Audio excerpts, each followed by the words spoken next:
Well, hello and welcome to I Love Gay today. And we are in Berlin and we are here with Enrique Anarte Lazo. How are you? Hi, I'm good, thanks. And you? How are you? Doing great. People are probably wondering, you're in Berlin, but you have this Spanish name. So how could that be? But you're originally from Spain, yes? I'm from southern Spain, yes, but I've Yeah. been in Germany for 5 years already, so Yeah. quite a Well, long time. and I appreciate for this interview and your English in addition is perfect. So it makes it so much easier. Well, it's not perfect, but I'm working hard. But no, you're for those that haven't seen him or know who Enrique is. It's interesting because especially if you're on either, I would say primarily Twitter or TikTok, um, you're out there in such a great way because you're self-described as a TikTok journalist and an international correspondent. But he creates news clips for Openly, which is part of Thomson Reuters. And yeah, tell us a little bit about how did you fall into that? Well, I mean, it's the largest story of how we all started on TikTok. Yeah. Um, I don't know if you've heard of a pandemic that happened. Yeah. We were all at home. We had to stay at home. Yeah. Many of us didn't have much to do. And my brother's girlfriend was like, there's this new app. It wasn't new, but for us, it was new. Like, Yeah. you do funny trends, you do dances, you do lip syncing, let's do it. And I was like, nah, I don't have time for that. I need to read intellectual books. Yeah. But then I was like, nah, I'll do it. And then I started doing the trends, and it was fun for a while. Yeah. But then I realized that I had a lot of fun doing videos about EU politics. Yeah. So I studied European Union law and politics. Yeah. So I had a lot of fun doing it. And one of the key issues here in the EU is right now the problems between the European Commission defending queer rights and Poland and Hungary having some issues with the topic. Yeah. And so that was those were some of my best performing videos.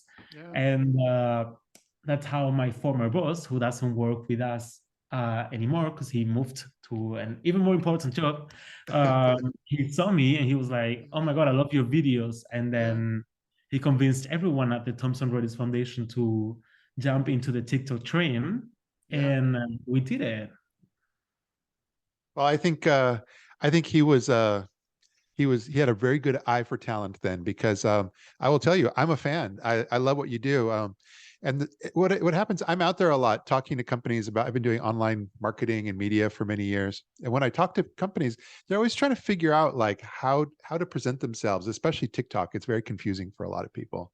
But you're unique because yeah, there's influencers out there and content creators and all over TikTok and Instagram, but you've carved out this wonderful niche, I think, as far as really showing people how you can actually create meaningful news in that same fashion and format. And I think it's very unique what you're doing. Thank you. I hope you meant in a good way, unique. It is. um, well, I have a lot of fun doing it. It's Yeah. not just fun, but I have a lot of fun doing it. I am a person who tries not to take himself too seriously because I can be very intense. So this like possibility of combining serious elements, topics that we care about that are important from people in their daily lives, and funny things who might not feel like the most appropriate way to communicate certain things sometimes. Yeah. In the end, you're reaching people in a language that feels very close to them, that they see influencers and content creators do it too, that they do it themselves at home sometimes. And I think it gives us it's such a great possibility as journalists to reach people in a different way, and to, I always say this, to talk directly to them Yeah. instead of down to them, Yeah. which I think has been a problem in some sectors of the industry in the past years. And we're learning that um, respecting the audience and talking to them instead of down to them is very important in order to gain their trust.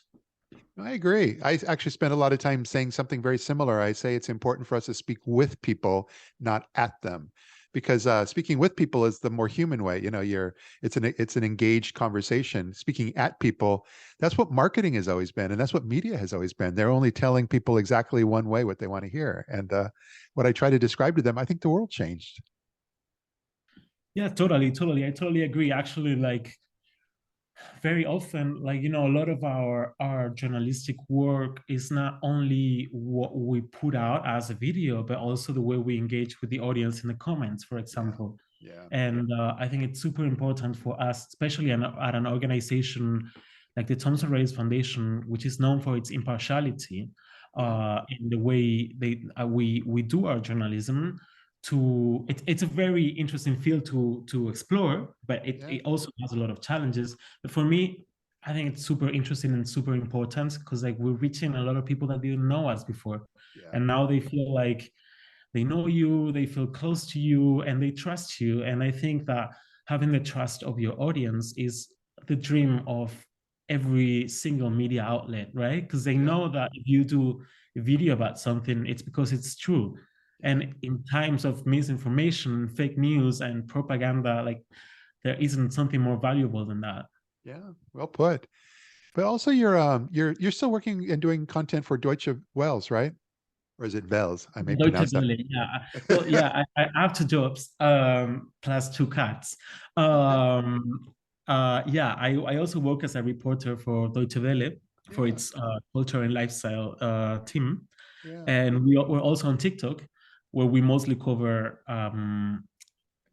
live in Berlin for an Yeah. international audience. As you know, Berlin is a very international city, and if Yeah. you see our channel, you're gonna see real. I'm sometimes amazed that we put out a video every day, and it's something new, and it's something that people haven't seen before. We don't repeat topics, and yeah, it's also very rewarding because like as journalists, we often talk about how local journalism is the best school because Yeah. it's so close to people. It sort of like forces you to go out to the street and not just like call the spokesperson of someone and what does this person say about this? No, you're like there. You have to be where Yeah. the story is.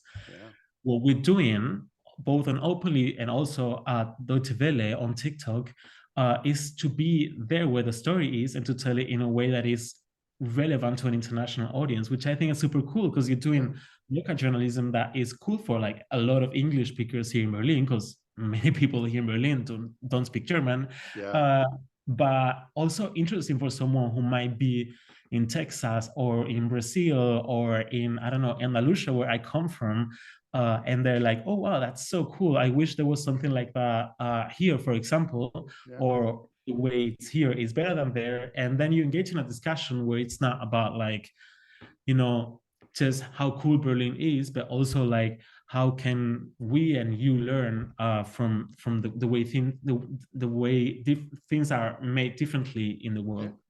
Well, I think it's great because, like you said, also you're approaching it from a perspective. You're from Spain. You live there now. You're speaking in English, so you're bringing kind of these multiple and kind of fresh new approach to people being able to get a sense of what I think is an amazing city in Berlin. And but uh, but in addition, you've also even published things when you first moved from Spain into Germany and Berlin.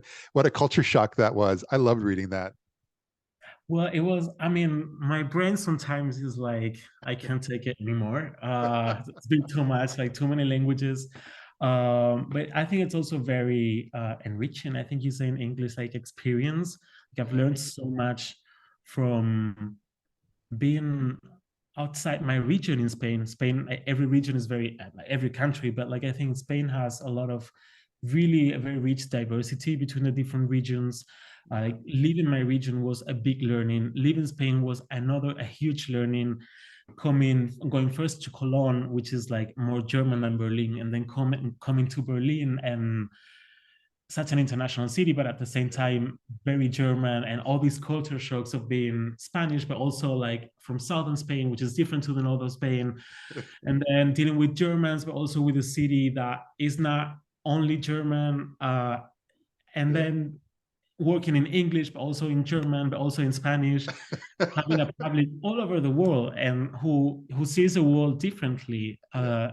So that's, I mean, for me, it's I feel very lucky. I feel very privileged of having been able to live all of this, Yeah. and I think that yeah, that's why I think that somehow I have an obligation to like to take my reporting very seriously, to take the values of impartiality and fairness very seriously, and yeah, and put something out there that is useful to people, Yeah. and make TikTok a better place for people who are looking for information. Yeah, no, good point. I was wrapping up you're from Spain, but you actually lived in Madrid as well for a while, and I was just there last month, and I think it's one of the most amazing cities. And I don't know if you concur. I don't know how you feel about it, but I love that place.